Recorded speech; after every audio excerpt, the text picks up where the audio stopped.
Connaissez-vous l'histoire des martyrs d'Ouganda qui ont préféré mourir plutôt que de renier leur foi? Leur courage face à la tyrannie est un témoignage bouleversant. Bienvenue sur Message divin. Abonnez-vous pour découvrir des récits édifiants et des enseignements qui fortifieront votre foi. En 1885, Charles Le Lwanga et ses compagnons furent attirés par la foi catholique, mais leur conversion mit en rage le roi Mwanga. Charles Lwanga, chef des pages du roi Mwanga, devint un exemple pour les jeunes convertis.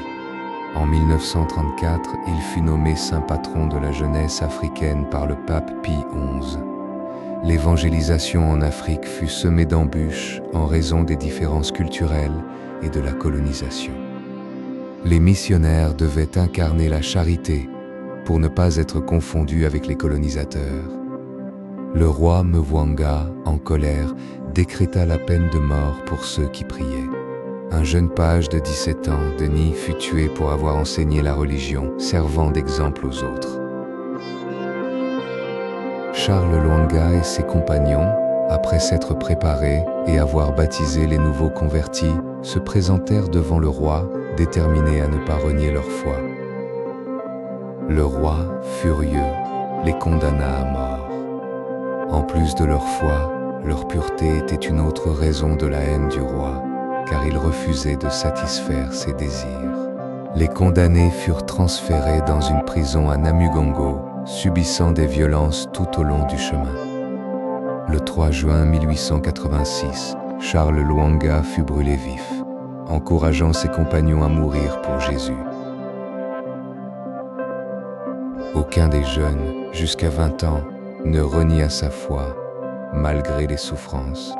Le dernier d'entre eux mourut noyé en 1887. Tous prièrent jusqu'à la fin, croyant que d'autres les suivraient. En 1920, Charles Lwanga et les 22 martyrs d'Ouganda furent béatifiés par Benoît XV. En 1964, le pape Paul VI les canonisa, 30 ans après que Charles Lwanga fut déclaré saint patron de la jeunesse africaine. Leur foi inébranlable et leur courage face à la mort sont un témoignage puissant pour tous les croyants. Leur histoire nous inspire à rester fidèles à nos croyances. Partagez vos pensées dans les commentaires et n'oubliez pas de partager cette vidéo. Merci d'avoir regardé. À bientôt sur Message divin.